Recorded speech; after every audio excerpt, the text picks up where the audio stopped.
السلام علیکم ورحمۃ اللہ وبرکاتہ۔ الحمد للہ نحمده ونستعینه ونستغفره ونؤمن به ونتوکل علیہ ونعوذ باللہ من شرور انفسنا ومن سیئات اعمالنا، من يهد الله فلا مضل له ومن يضلل فلا هادي له، ونشهد ان لا اله الا الله وحده لا شريك له،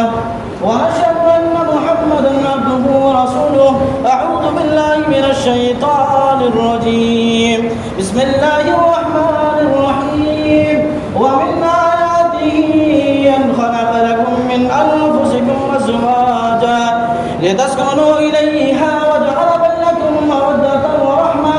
ان في ذلك لآيات لقوم يتفكرون۔ وقال النبي صلى الله عليه وسلم: النكاح من سنتي فمن لم يعمل بسنتي فليس مني۔ وقال النبي صلى الله عليه وسلم: إذا تزوج العبد فقد استكمل نصف الدين فليتق الله في النصف الباقي أو كما قال عليه الصلاة والسلام۔ میرے محترم بزرگوں، دینی و ایمانی بھائیوں، اللہ رب العزت کا احسان ہے کہ اللہ رب العزت نے ہمیں اور آپ کو مسجد میں آنے کی توفیق عطا فرمائی اور تھوڑی دیر دین کی باتیں کہنے اور سننے کی بھی توفیق عطا فرمائی۔ دعا کریں کہ اللہ رب العزت ہمیں اور آپ کو صحیح کہنے اور صحیح سمجھنے اور اس پر عمل کرنے کی توفیق عطا فرمائے۔ ابھی جو ہم نے قرآن کریم کی تلاوت کی، اس میں اللہ رب العزت کا ارشاد ہے: وَمِنْ آيَاتِهِ أَنْ خَلَقَ لَكُم مِّنْ أَنفُسِكُمْ أَزْوَاجًا۔ ہماری نشانیوں میں سے یہ ہے، آپ دیکھتے ہیں دنیا میں جتنی بھی فیکٹریاں ہیں یا جتنے بھی اپنے پروڈکٹس کو بیچنے کی جب کوشش کرتا ہے تو وہ اس کے پاس پروڈکٹس بہت ہوتے ہیں، سامان بہت ہوتے ہیں، لیکن وہ پرچار صرف اس چیز کی کرتا ہے جس کی ان کے نزدیک اہمیت ہوتی ہے۔ ٹھیک اسی طرح اللہ رب العزت نے قرآن کریم میں یہ نقشہ کھینچا ہے: وَمِنْ آيَاتِهِ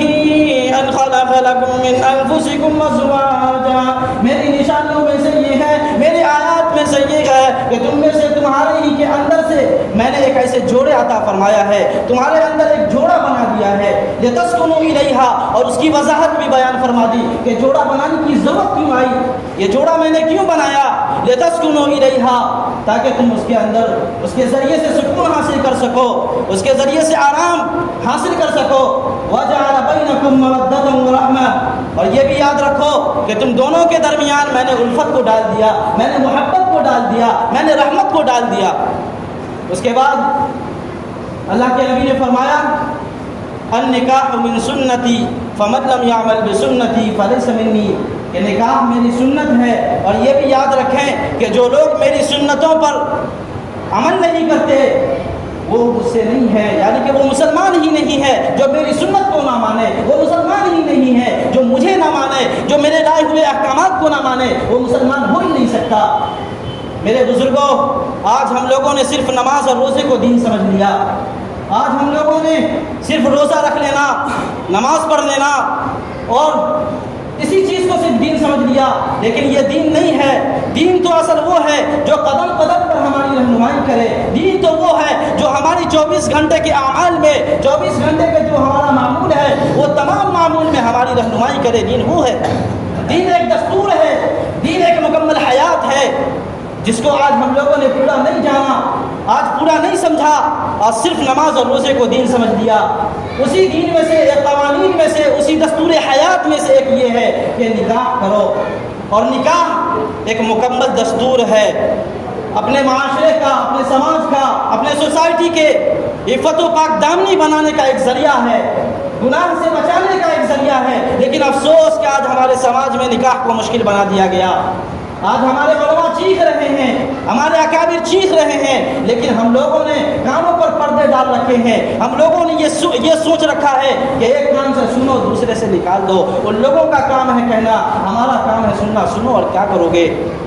آج مسلم پرسنل لا بورڈ کے جو علماء ہیں، بڑے بڑے اکابر ہیں، ان لوگوں کی بار بار یہ کوشش ہوتی ہے، ان لوگوں کی بار بار یہ میٹنگ ہوتی ہے کہ نکاح کو آسان کیسے بنایا جائے۔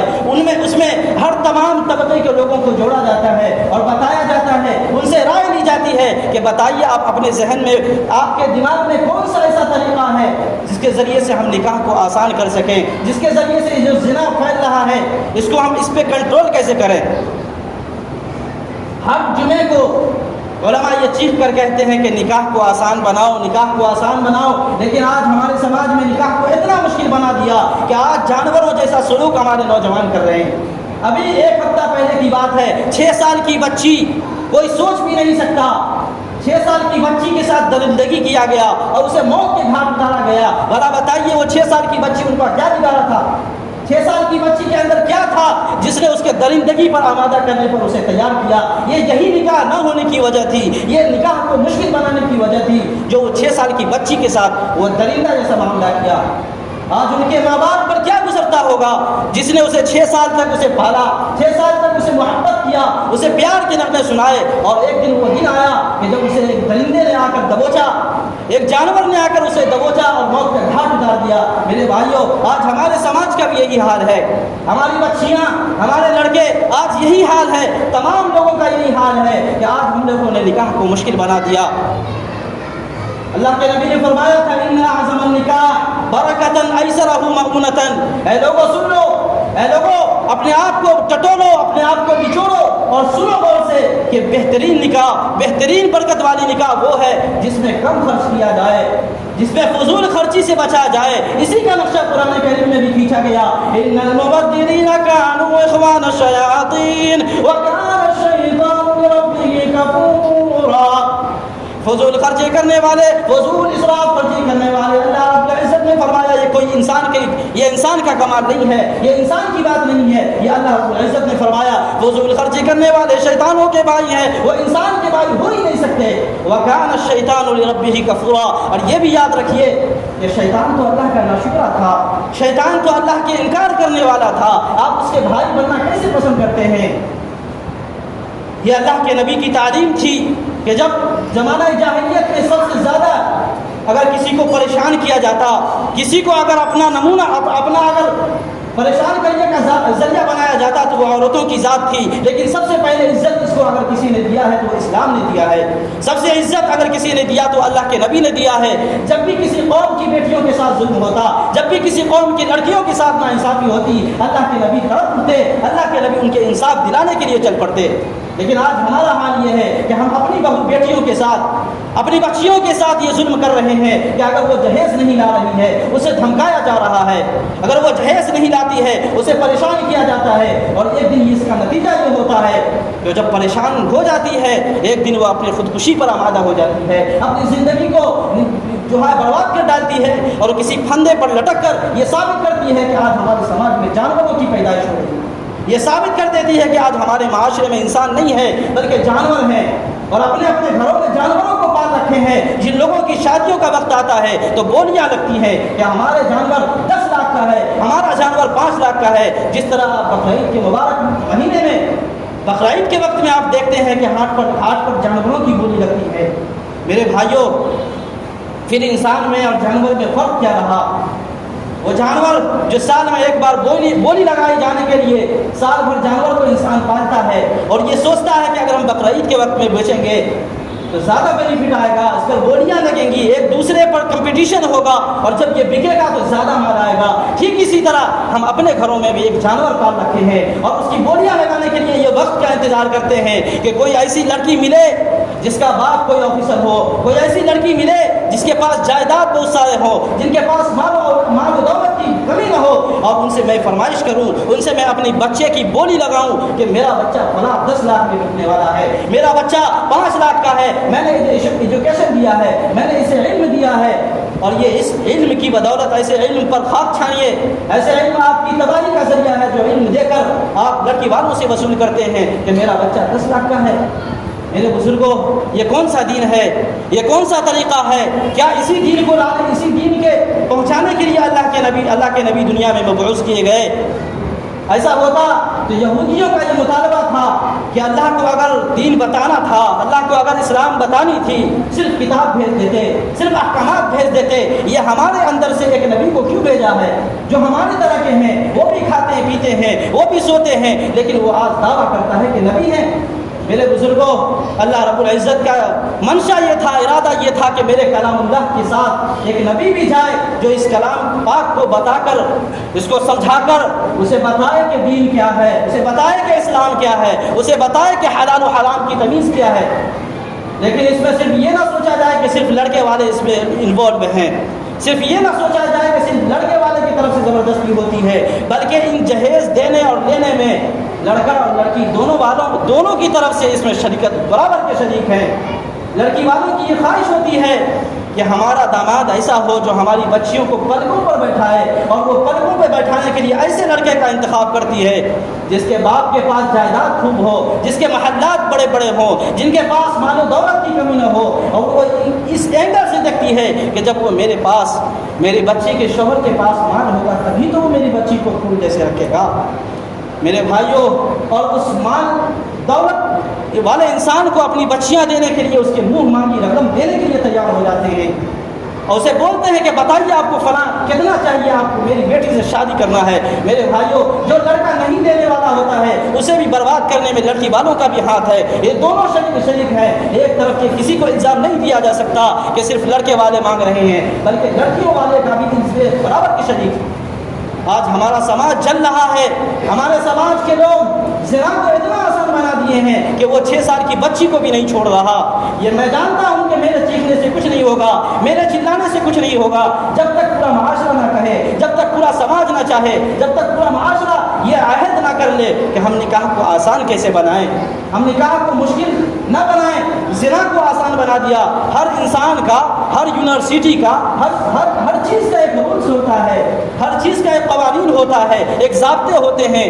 لیکن جب تک اس چیز کی بقا، اس چیز کی اہمیت اسی وقت تک ہوتی ہے جب اس قوانین پر باقی رہے، جب اس قانون پر آمادہ رہے۔ لیکن جب اس کا قوانین ٹوٹ جاتا ہے، جب اس کے رولز توڑ دیے جاتے ہیں، اس کے رولز کے باہر جب کوئی عمل کرتا ہے، وہ نافذ جو قانون تھا، وہ قانون ٹوٹنے کی وجہ سے پورا نظام درہم برہم ہو جاتا ہے۔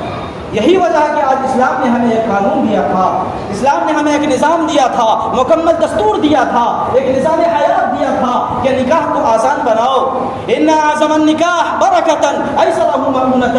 کہ نکاح میں سب سے بہترین نکاح وہ ہے، سب سے بڑھا ہوا نکاح وہ ہے جس میں کم خرچ ہو۔ اس کے بعد اللہ کے نبی نے فرمایا اعلنوا ھذا النکاح وجعلوہ فی المساجد،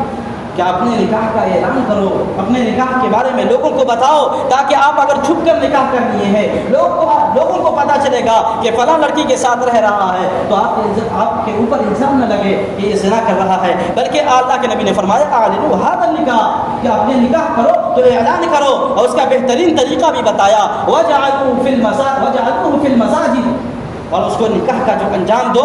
نکاح ایک مکمل عبادت جو ہے، اس کو عبادت کی جگہ پہ انجام دو، یعنی مسجد میں انجام دو، اور اس میں جو شرکت کرنے والے ہوں گے بغیر بلائے مہمان، وہ آپ کے معزز فرشتے ہوں گے، وہ آپ کے نمازی ہوں گے، اور ہو سکے تو نمازی کو بھی دعوت دیجیے، اور ہو سکے تو جمعہ کے دن نکاح کیجیے، تاکہ زیادہ لوگ ہو، نکاح میں لوگ دعا کریں تو وہ نکاح اللہ رب العزت کی بارگاہ میں قبول ہو سکے، ان دونوں کی دلوں میں محبت جاگ سکے، ان دونوں کی دلوں میں محبت ہو سکے۔ لیکن آج ہمارے ضلعوں میں فضول خرچیاں اتنی ہیں کہ اس نکاح میں برکت کے بدولت زحمت بن جاتی ہے، اور جو لڑکی رحمت بنا کر دنیا میں بھیجی گئی تھی وہ آج اپنے ماں باپ کے لیے زحمت بن گئی ہے۔ یہ زحمت بنانے والا کوئی اور نہیں آیا، یہ زحمت بنانے والا ہم اور آپ ہیں، جو لڑکی کو رحمت کے بجائے زحمت بنا دیا، نکاح کے موقع پر خوب خرچ کر دیا، اور اس کو جائیداد سے بے دخل کر دیا، اور یہ سوچ لیا کہ لڑکی کا میرے کوئی حصہ نہیں ہے، لڑکی کا آپ اس سے کوئی تعلق نہیں ہے۔ اور آپ بہرحال سنتے بھی ہوں گے یہ بات، یہ لڑکیاں یہ کہتی ہیں، عام طور پر شادی کے بعد کہتی ہیں کہ جب تک میرے ماں باپ ہیں تب تک مجھے مائکے جانے دیجیے، جب تک میرے ماں باپ ہیں تبھی تک تو میرا رشتہ ہے، ماں باپ گزر جانے کے بعد کون جاتا ہے؟ حقیقت ہے کہ جب تک ماں باپ ہوتے ہیں کچھ دیکھ ریکھ ہو جاتا ہے، لیکن جب ماں باپ گزر جاتے ہیں بھائیوں کو اس کی فکر نہیں ہوتی کہ میری بہن کہیں اور ہے، اس کا بھی اس میں حصہ تھا، لیکن آج میں نے اسے بے دخل کر دیا، اسے چھوڑ دیا، اس کی حالت کو چھوڑ دیا۔ یہ آپ کی زحمت نہیں تھی میرے بھائیوں۔ آج اس رحمت والی بیٹیوں کے لیے ماں باپ حرام و حلال کی تمیز بھول کر کمانا شروع کر دیتے ہیں کہ جب یہ جوان ہوگی اس کے لیے ایک لڑکا آئے گا جو مانگ کرے گا، ایک لڑکا آئے گا جو اپنی بولی لگائے گا، اور میں اس بولی پر اگر نہیں اتر سکا میری بچی کنواری بڑھ جائے گی، اور جب یہ کنواری رہے گی ایک دن وہ نوبت آئے گا کہ اپنی باپ کی عزت بچانے کے لیے یہ خودکشی پر آمادہ ہو جائے گی۔ میرے بھائیوں، وقت زیادہ ہے، وقت زیادہ نہیں ہوتا، کہنے کی باتیں بہت ہوتی ہیں۔ اپنے سماج کو پاک بنانے کے لیے نکاح کو آسان کریں، زنا کو مشکل بنا دیں، تاکہ جو لوگ درندہ پنی کو اترے ہوئے ہیں، 6 سال کی بچی کو تک نہیں چھوڑ رہا، 10 سال کے بچی کو نہیں چھوڑتا، وہ جب نکاح کے بندھن میں بندھ جائیں گے ہمارے سماج سے عفت و پاکدامنی جاگ اٹھے گی، ایک پاکیزہ ماحول بنے گا، ایک سماج ہمارا سدھرے گا، ایک معاشرہ ہمارا سدھرے گا، اور تب جا کر ہم اس سماج میں رہیں گے تو ہمیں مزہ آئے گا، اور یہ سماج سنت کے مطابق چلنے والا بن جائے گا۔ اللہ رب العزت سے دعا ہے کہ اللہ رب العزت ہمیں کہنے سننے سے زیادہ عمل کی توفیق عطا فرمائے۔ وآخر دعوانا الحمد للہ رب العالمین۔